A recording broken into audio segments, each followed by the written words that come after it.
ওই দিনের কথা মনে করেন যেদিন আল্লাহর সামনে আপনাকে দাঁড়াতে হবে। ইদা দুক্কাতিল আরদু আরদান দাক্কান দাক্কা ওয়া জাআ রাব্বুক ওয়াল মালাকু সাফফান সাফফা ওয়া জিআ ইয়াওমাইযিন বিজাহান্নাম। পৃথিবী চূর্ণ বিচূর্ণ হয়ে যাবে, বালির মতো হয়ে যাবে। আপনার প্রতিপালক আসবেন এবং মালাইকারা আসবে সারিবদ্ধভাবে, এবং জাহান্নামকে আপনার সামনে আনা হবে। ওই দিন আল্লাহ আপনাকে প্রশ্ন করবেন, আমাদেরকে প্রশ্ন করবেন, কি জবাব দিবেন আল্লাহকে বলেন?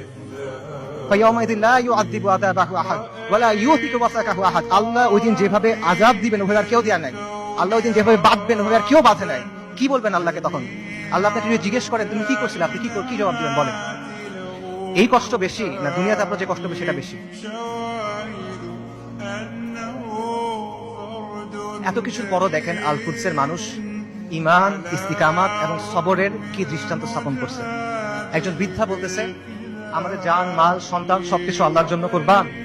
মৃত্যু যদি আল কুদসের জন্য হয় তাহলে এটা সুন্দর মৃত্যু। ইনশাআল্লাহ কিয়ামত পর্যন্ত আমরা রিবাদ করে যাব। এটা সস্তা কিছু না, এটা রাসূলুল্লাহ সাল্লাল্লাহু আলাইহি ওয়াসাল্লামের ইসরা ওয়াল মিরাজের জায়গা। আমরা বাইতুল মাকদিসের অধিবাসীরা প্রস্তুতি আছি, কুরবানি করার জন্য প্রস্তুতি আছে, যত কুরবানি লাগে আমরা করব।